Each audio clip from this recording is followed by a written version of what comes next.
നരേന്ദ്രമോദി ഇന്ത്യയുടെ പ്രധാനമന്ത്രിയായി വർഷം 10 കഴിഞ്ഞു. അദ്ദേഹത്തിന് ഇപ്പോഴാണ് ബോധോദയം ഉണ്ടായത് ചേറ്റൂർ ശങ്കരനായരെ കുറിച്ച്. അതിനൊരു സിനിമ വേണ്ടി വന്നു. നരേന്ദ്രമോദിയുടെ പ്രസംഗം കേൾക്കേണ്ടി വന്നു സുരേഷ് ഗോപിക്ക്, കേന്ദ്രമന്ത്രിയായ സുരേഷ് ഗോപിക്ക് ഈ തറവാടും വീടും ഒക്കെ അറിയാൻ. അപ്പോൾ കേരളത്തിലെ സ്വാതന്ത്ര്യ സമര സേനാനികൾ ആരാണ് എന്താണെന്നൊക്കെ ഗവേഷണം ചെയ്ത് നടക്കുകയാണ് BJP. നല്ല കാര്യമാണ്. അവർ തെറ്റ് തിരുത്തുന്നതിനെ ഞങ്ങൾ സ്വാഗതം ചെയ്യുന്നു. ദേശീയ നേതാക്കന്മാരെ തിരിച്ചറിയുന്നതിനെ ഞങ്ങൾ സ്വാഗതം ചെയ്യുന്നു. അവരെ അനുസ്മരിക്കുന്നതിനെ ഞങ്ങൾ സ്വാഗതം ചെയ്യുന്നു. പിന്നെ അവർ ആക്ഷേപിക്കുകയാണ് കോൺഗ്രസ് മറന്നു, രാജ്യം മറന്നു. രാജ്യം 10 വർഷമായിട്ട് ഭരിക്കുന്നവർ മറന്നതിന് ഞങ്ങളാണ് ഉത്തരവാദി. ഇവിടെ മങ്കര റെയിൽവേ സ്റ്റേഷൻ നിങ്ങൾക്കറിയാം, അദ്ദേഹം ഇന്ത്യൻ ബ്രിട്ടീഷ് കൗൺസിലിൽ അംഗമായിരുന്നു, മലയാളിയായിരുന്നു. അദ്ദേഹം വന്ന് ഇറങ്ങുന്നതിന് ട്രെയിൻ പ്രത്യേകമായിട്ട് സോൺ, അതിനു വേണ്ടിയിട്ട് പ്രത്യേക കോച്ച് അനുവദിച്ചിരുന്നു. ചരിത്രമെടുത്ത് പരിശോധിച്ച BJPക്കാർക്ക് അറിയാം. അദ്ദേഹത്തിന്റെ കുടുംബ വീട്ടിലേക്ക് വരാൻ ഇവിടെ മങ്കര റെയിൽവേ സ്റ്റേഷൻ സ്ഥാപിച്ച് മങ്കര റെയിൽവേ സ്റ്റേഷനിൽ ട്രെയിൻ നിർത്തിയ ചരിത്രമാണ് മുൻകാലങ്ങളിലെങ്കിൽ ഈ ദേശീയ നേതാവിനെ, ഒരു സ്വാതന്ത്ര്യ സമര സേനാനിയെ തമസ്കരിക്കുന്നതിന്റെ, ഒരുപാട് സ്വാതന്ത്ര്യ സമര സേനാനികളെ തമസ്കരിക്കാൻ വേണ്ടിയുള്ള തീരുമാനമാണ് BJPയുടെ. അതിന്റെ ഭാഗമായി കഴിഞ്ഞ 2 വർഷം മുമ്പാണ് മങ്കര റെയിൽവേ സ്റ്റേഷൻ പൂട്ടിയത്. അപ്പോ ഇതിനു മുമ്പ് പൂട്ടാൻ തീരുമാനിച്ചപ്പോ ഗവൺമെന്റ് വേറെയായിരുന്നു, ശക്തമായിട്ട് ഇടപെട്ടു. ആ പൂട്ടാനുള്ള താൽക്കാലികമായിട്ട് നിർത്തിവെക്കാനുള്ള തീരുമാനം അത് നമുക്ക് നിർത്തിവെക്കാൻ കഴിഞ്ഞു, പൂട്ടൽ നിർത്തിവെക്കാൻ കഴിഞ്ഞു. പക്ഷേ ആരോരും അറിയാതെ ഒരു സുപ്രഭാതത്തിൽ വീണ്ടും മങ്കര റെയിൽവേ സ്റ്റേഷൻ പൂട്ടി.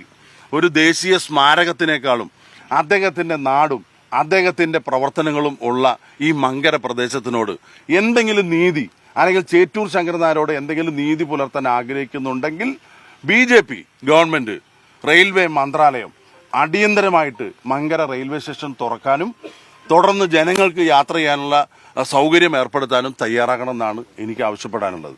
ഞാൻ പിറ്റേ ദിവസം തന്നെ, പൂട്ടിയതിന്റെ പിറ്റേ ദിവസം തന്നെ റെയിൽവേ മന്ത്രിയെ നേരിട്ട് നിവേദനം നൽകിയതാണ്. ഇന്ന് വരെ ഒരു മറുപടി നൽകിയിട്ടില്ല. അപ്പൊ അദ്ദേഹത്തിന്റെ ചരിത്ര സ്മരണകൾ അയവിറക്കുന്ന മങ്കരയിലെ റെയിൽവേ സ്റ്റേഷൻ തുറന്നെങ്കിലും അദ്ദേഹത്തിനോടൊരു നീതി കാണിക്കാൻ, ഈ പ്രവൃത്തിയിൽ എന്തെങ്കിലും ആത്മാർത്ഥത ഉണ്ടെങ്കിൽ BJPയുടെ നേതൃത്വം തയ്യാറാകണം. ഇവിടെ വന്ന PK Krishnadas railway consultative committee chairman ആയിരിക്കുമ്പോഴാണ് ഈ മങ്കര റെയിൽവേ സ്റ്റേഷൻ പൂട്ടിയത് എന്നുള്ളത് നിർഭാഗ്യകരമായ സംഗതിയാണ്. അപ്പൊ ഇവിടെ ഒന്ന് പ്രസംഗിക്കാൻ കൊള്ളാം, പ്രവർത്തനമാണ് സുതാര്യമാകേണ്ടത്. അപ്പൊ ഇന്ത്യയിലെ സ്വാതന്ത്ര്യ സമര സേനാനികളെ അപകീർത്തിപ്പെടുത്തിയ ചരിത്രമുള്ള BJP, ഇന്ത്യയുടെ സ്വാതന്ത്ര്യ സമരത്തെ ഒറ്റിക്കൊടുത്ത ചരിത്ര പാരമ്പര്യമുള്ള RSS അന്ന് സ്വാതന്ത്ര്യ സമര സേനാനികളെ ഒറ്റിക്കൊടുത്ത ആളുകളാണ്. അവർക്ക് ആ സ്വാതന്ത്ര്യ സമര സേനാനികളെ എല്ലാ നിലയ്ക്കും ഒറ്റപ്പെടുത്തിയ ആളുകളാണ്. RSSന്റെ സ്ഥാപക നേതാക്കന്മാർ പറഞ്ഞത് എന്താണെന്നറിയോ? അന്ന് ഈ സ്വാതന്ത്ര്യ സമരത്തിന് പോയി പോരാട്ടം നടത്തി ഉള്ള ആരോഗ്യം കളയണ്ട, ഈ സ്വാതന്ത്ര്യം കിട്ടിയതിന് ശേഷം നമ്മുടെ രാജ്യത്ത് വലിയൊരു പോരാട്ടം വരും, അത് ഹിന്ദു രാജ്യത്തിന് വേണ്ടിയാണ്, അപ്പോൾ ചെലവഴിക്കാം നിങ്ങളുടെ ആരോഗ്യം, അതുകൊണ്ട് ഇപ്പൊ അതിന് പോകണ്ട എന്ന് ഉപദേശിച്ച RSS നേതാക്കന്മാരുടെ പിന്തലമുറക്കാരാണ് ഇപ്പോഴത്തെ BJPക്കാർ, പ്രത്യേകിച്ച് നരേന്ദ്രമോദിയും അമിത്ഷായും അടങ്ങുന്ന RSSന്റെ സംഘപരിവാറിന്റെ സംഘം. അപ്പൊ കോൺഗ്രസിന്റെ നേതാക്കന്മാരെ നിങ്ങൾ ദേശീയത പഠിപ്പിക്കണ്ട, രാജ്യസ്നേഹം പഠിപ്പിക്കണ്ട.